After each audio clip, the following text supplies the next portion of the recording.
Okay အားလုံးပဲမင်္ဂလာပါကျွန်တော်ကတော့တက်ရက်ကဆွဲပါကျွန်တော်က Oppo ကနေဘူးတူဘူးလာပေးထားတယ်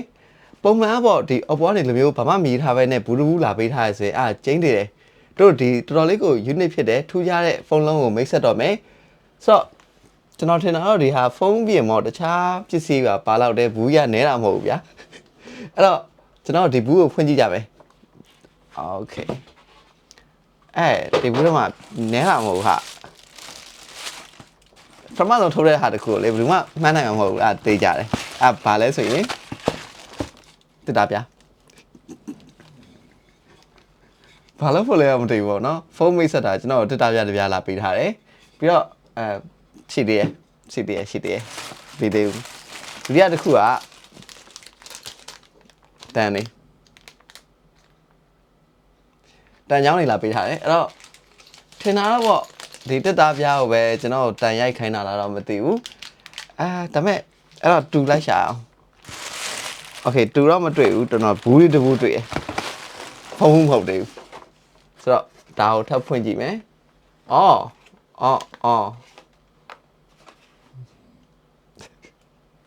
ဒရီလာပေးထားတယ်အမလေး Okay ဒရီတွေကမိုက်တယ်အဲ့လေဒါပိုင်ပေးရလားမသိအပိုင်ပေးရဆိုတော့တော်လေးတော့ကြာဒရီကကြီးရပါလေ Okay ဒါဆိုဒရီလဲလာပေးတယ်ပြီးတော့ကျွန်တော်ကိုဖုန်းရောဖုန်းကဒီမှာဖုန်းရှိရ Okay ဖုန်းက wrap ပတ်ထားတယ်ကျွန်တော်ဒီ wrap တွေခွာလိုက်အောင်မယ်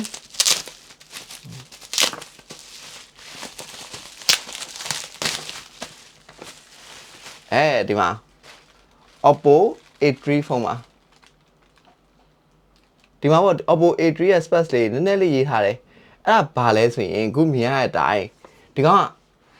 over 4 year durable battery ၄နှစ်ကျော်လောက်ကို AC သုံးလို့ရတဲ့ battery ထည့်ပေးထားတယ်အဲ့ဒါကမှဒီ45 watt flash charge ကိုပါတယ်ပြီးတော့ military grade shock resistant ဖြစ်တယ် military grade ဆိုတော့တော်တော်ကိုကြမ်းခံမဲ့ပုံတော့ဖြစ်လောက်တယ်ပြီးတော့ Snapdragon 6S 4G Gen 1 mobile platform ကိုတုံးထားတယ် Snapdragon 6S ကိုကျွန်တော်မဆန်းမှုသေးဘူးဆိုတော့စိတ်ဝင်စားတော့ကောင်းတယ် Snapdragon 6S တွေအောင်တုံးလာပြီဆိုတော့လေဒီ Oppo A3 လေးကတော်လေးကိုမိုင်းမဲ့တဘောမှရှိတယ်ပြီးတော့နောက်ဆုံးမြင်ရတဲ့ဟာတော့ဒီမှာ splash touch ဆိုရင်ဒီ IP54 rating ပါမယ်ဆိုတော့ဒီဖုန်းကဗျာတောင်းတန်ကိုရေးဆိုတာကိုခံနိုင်လောက်တယ် Okay ဖုန်းလေးခဏထားမယ်နောက်ကပ်ပြားတစ်ခုပါလေOkay ဒီမှာတတိအကျန်းခံနေဆိုရေးထားတယ်ပြီးတော့ဒီ try me ဆိုကျွန်တော်ဒါစမ်းခိုင်းတာဖြစ်လေပဲအဲ့မောစမ်းခိုင်းလို့လဲဒါလေးပေးထားတာပေါ့နော် Okay ဆိုတော့ဒီဖုန်းကိုကျွန်တော်အကျန်းဘလောက်ခံလဲဆိုတာကိုစမ်းကြမယ်အရင်ကျွန်တော် unboxing လုပ်လိုက်အောင်မယ် Okay အခုကျွန်တော်ဒီ Oppo A3 ဖုန်းကို unboxing လုပ်သွားပြီဖုန်းလေးကတော်လေးကိုမိုက်တယ်ပါလဲပါတယ်ပြီးတော့ကိုင်းလာစားပြတော်တော်လေးကိုအဆင်ပြေရနောက်ဘက်ကဒီ black လေးကလည်းတော်တော်လေးကိုလှတယ်ပြီးတော့ကျွန်တော်ထည့်ပြီးတော့ mention လုပ်ချင်တာလေးရှိရဲအဲ့ဒါဘာလဲဆိုရင်တူးမှာပါတဲ့ဒီ original case ပေါ့ဒီ original silicon case ကဗျာကျွန်တော်ပုံမှန်မြင်နေကြဘယ်လိုပြောမလဲ silicon အကြည်ဓာတ်တွေမဟုတ်ဘူးတော်တော်လေးကိုထူတယ် case ကလည်းဗျာ quality တော်တော်လေးကိုကောင်းတယ်ဆိုတော့ကျွန်တော်ဒီခုနအကျန်းခံလားဆိုတာကိုစမ်းရမယ်ဒါပေမဲ့စမ်းဖို့ကဗျာကျွန်တော်ဖုန်းမြင်တော့2မျိုးတော့2မျိုးတယ်ပထမဆုံးတစ်ခုကပေါ့ဒီမှာမြင်တဲ့အတိုင်းကျွန်တော်ဒီ test လေး3ခုကိုစမ်းမယ်ဒီတန်ရိုက်ပြမယ်ပြီးတော့ဒီမှာရင်နွေးဟိုးလည်းပါတယ်ဆိုတော့ရင်နွေးဟိုးကိုကျွန်တော်ဘယ်လိုလုပ်လို့ရမလဲမသိဘူးတစ်ချက်ကြည့်မယ်ပြီးတော့ dray ဖောက်ကြည့်မယ်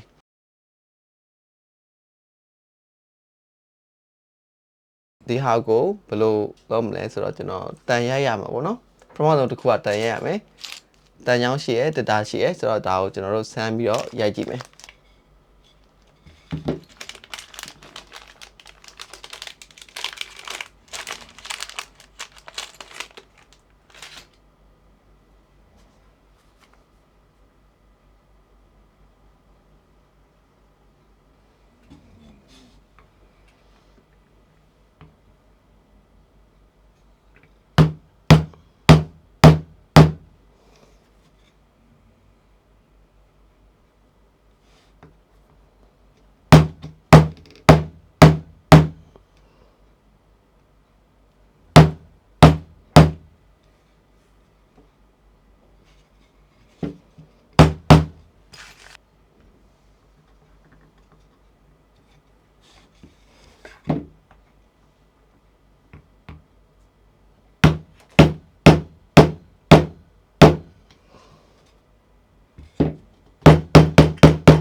Okay ဆိုတော့ဒီ Oppo A3 ဖုန်းနဲ့ကျွန်တော်တန်တော့ရိုက်ပြီးပါပြီ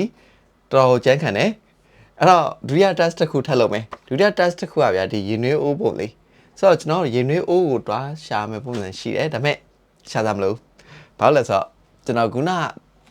အောက်ကင်မရာပေါ့တွားပြီးတော့ရင်နွေးအိုးလေးတူတွားယူလာတယ်အင်အားသုံးတဲ့ရင်နွေးအိုးလေးဆိုတော့ဒီရင်နွေးအိုးကိုကျွန်တော်တို့ရင်နွေးတက်မှာပေါ့နော်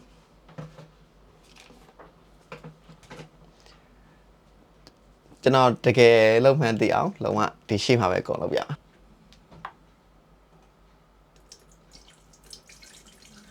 โอเคဆိုတော့ဒီမှာရေလည်းအပြည့်ရှိပြီဆိုတော့ကြမယ်ကျွန်တော်တို့โอเคဆိုတော့ကျွန်တော်ဒီ unit ကိုတည်ထားတော့ဒီ Oppo A3 ဖုန်းရဲ့impression လေးပါလေးနည်းနည်းပြောရအောင်ကျွန်တော်မှန်တိုင်းပြောရင်ဒီဖုန်းကိုတခြားတိတ်ပြီးတော့ကူးမစကင်မှုတာဆိုတော့ဆိုကျွန်တော်ဒီနောက်ဒီတော်တော်လေးလည်းပါတယ်weight ကတော့နည်းနည်းရှိရဒါပေမဲ့ပုံမှန်ဒီ 190g ဝန်းကျင်လောက်ပဲရှိလိမ့်မယ်ပြီးတော့ dual camera set ကိုသုံးမိထားတယ်ပြီးတော့ဒီကောင် display ကလည်းတူဟာနဲ့တူတော့မစိုးပေါ့နော် brightness တော်တော်လေးကိုကောင်းတာတိထားမိရယ် brightness ကဗျာတော်တော်ကောင်းတာကိုတိထားမိရယ်ဘာလို့ဆိုတော့Oppo A3 ဖုန်းတွေမှာ brightness ကဒီလောက်ထိမတက်ဘူးလားလို့ကျွန်တော်ရင်တော့ဆန်းလောက်ဆိုရင်လေ OLED ကလွယ်ရင်ကျွန်တော်ကောင်တွေကတိတ်ပြီးတော့မတက်ဘူးဒီကောင် brightness တော်တော်လေးကိုကောင်းတယ်ခုနကကျွန်တော် website တွားကြည့်တာဒီကောင်ရဲ့ peak brightness က1000 nit ရှိရဲဆိုတော့ display brightness မှိန်တာလည်းတော်တော်လေးကိုမှိန်တယ် minimum brightness ရော maximum brightness ရောတော်တော်ကောင်းတယ်ဒါ minimum brightness မြင်တော့မရတော့ဘူး maximum brightness ဟုတ်ပါဒီနေ့ဆိုလိုက် Oppo ကနေဒီ Oppo A3 ကိုကျွန်တော်မသိမှဆိုလို့ဒီကောင်ရဲ့ specs တွေကိုထည့်ထားပြီးတယ်ဒီကောင် specs တွေကခုနပြောလို့45 watt super boost flash charge ပါမယ်ဘက်ထရီက9100 mAh ဘက်ထရီထည့်ပေးထားတယ်အဲ့ဒါကမှခုနပြောတဲ့အတိုင်း၄နှစ်ကျော်တက်တန်းရှိမယ် brightness ကလည်းဟုတ်တယ်1000 nit ကို brightness ရတယ်အဓိကကတော့ဒီ military grade shock resistant ဖြစ်မယ်ဒါကြောင့်လည်းကျွန်တော်ဆန်းနေရအောင်ဆိုတော့ okay ရင်နွေးတွေထွက်လာပြီဒါလုံးဝ fake မဟုတ်ဘူးတကယ်ဒါကျွန်တော်ပထမဆုံးအနေနဲ့လေဒီလိုမျိုး testing လုပ်ဖူးတာပေါ့နော် fan ဖြစ်ပါတယ်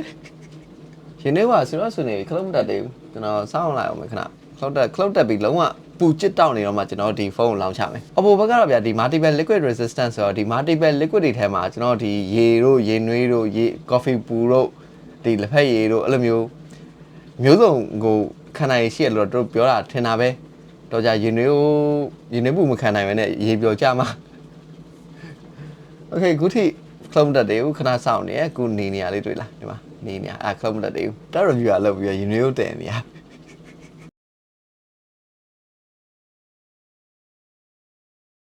โอเคဆိုတော့ကျွန်တော်ဒီ unit တော့တည်သွားပြီ unit ကို cloud တက်သွားပြီဆိုတော့ဒီဖုန်းကိုဘယ်လိုမျိုး unit လောင်းချမလဲဆိုတော့ကျွန်တော်လက်ကကင်ပြီးတော့ဗျာလို့လောင်းချရင်ကျွန်တော်လက်ပူမှာတည်ကြတယ်ဆိုတော့ကျွန်တော် container လေးတစ်ခုရှာထားတယ်ဒါခုန Oppo ဘူးတခုရှိတာပေါ့ကျွန်တော်ဒီဖုန်းကိုဒီလိုမျိုးထည့်ပြီးတော့လောင်းချရင်ကြတော့ okay ဒီမှာ Oppo A3 ဖုန်းမှာဒီထဲမှာအဲ့ဒါကိုကျွန်တော်တို့ခုန unit အိုးအေးပူတယ်ဟာပူတယ် okay ရင်းနေဦးနဲ့โอ้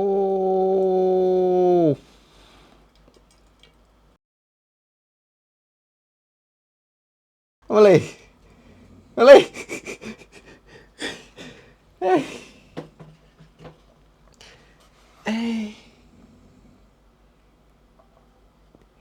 ပူရဟာ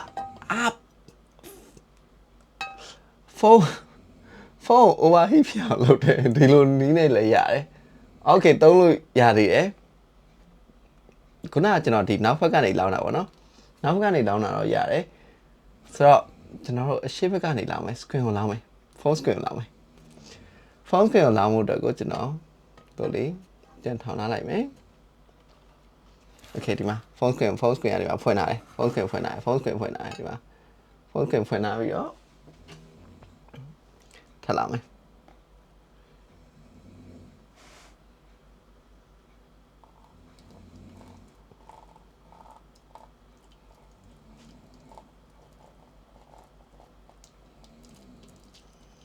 โ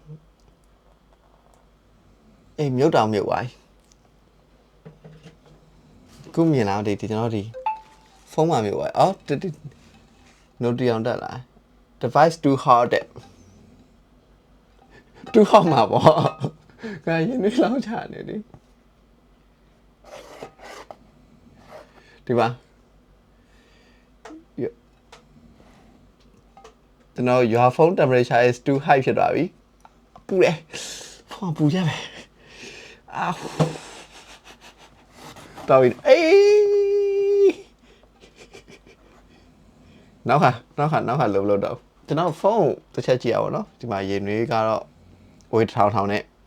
ကျန်ခဲ့တော့မယ်လောလောဆယ်မှာကျွန်တော်ဒီ available မရသုံးမရဘူးဆိုတာကကျွန်တော်ဒီ flashlight ပဲရှိတယ်ရင်းနှီးမှုလောင်းလာမှခံနိုင်ရှိတယ် test ကတော့ဒုတိယ test ကတော့ pass ဖြစ်သွားပြီနောက်ဆုံး test ကြက်မယ်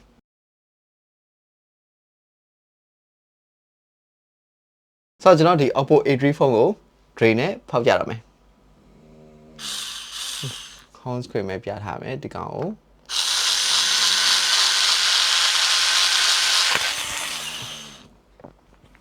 ချိန်လုံးလာတော့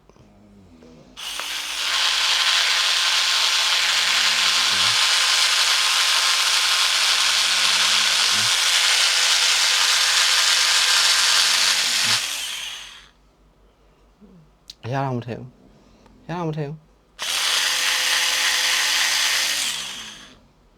โอเคပြီးတော့နောက်ကြော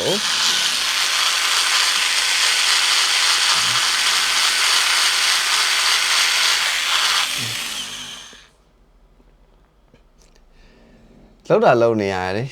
ဘာမှမဖြစ်ဘူးတော်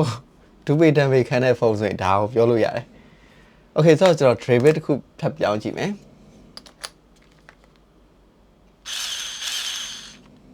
ဒါကနည်းနည်းလေးပိုချွန်နေဆိုတော့လေ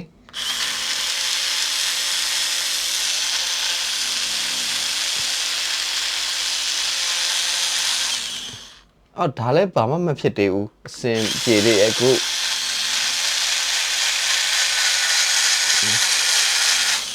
impressive ကတော့တော်လေးကိုဖြစ်ဖို့ကောင်းနေပြီ okay ဆိုတော့ဒီဗီဒီယိုလေးရတာဗျာကျွန်တော်ဒီ Oppo A3 ဖုန်းကိုဘယ်လောက်ကြမ်းခံလဲဆိုတော့ကျွန်တော်ကိုယ်တိုင်စမ်းပြတာပါတကယ်ကိုကြမ်းခံတယ်ရင်းနှီးမှုလောင်ချတာအောင်ဗျာဘာမှဖြစ်ဘူးဆိုတော့တကယ်ကိုမိုက်တယ်ဆိုတော့ဒီဖုန်းကြောင့်သိသိသိကျင်တယ်ဆိုရင်ကျွန်တော်ထပ်ပြီးတော့ content တွေလုပ်ပြီးသွားဖို့ရှိတယ်အဲ့တော့ကျွန်တော် page လေးကိုဆက်ပြီးတော့စောင့်ကြည့်ပေးဖို့ပဲကျွန်တော်ပြောချင်ပါတယ်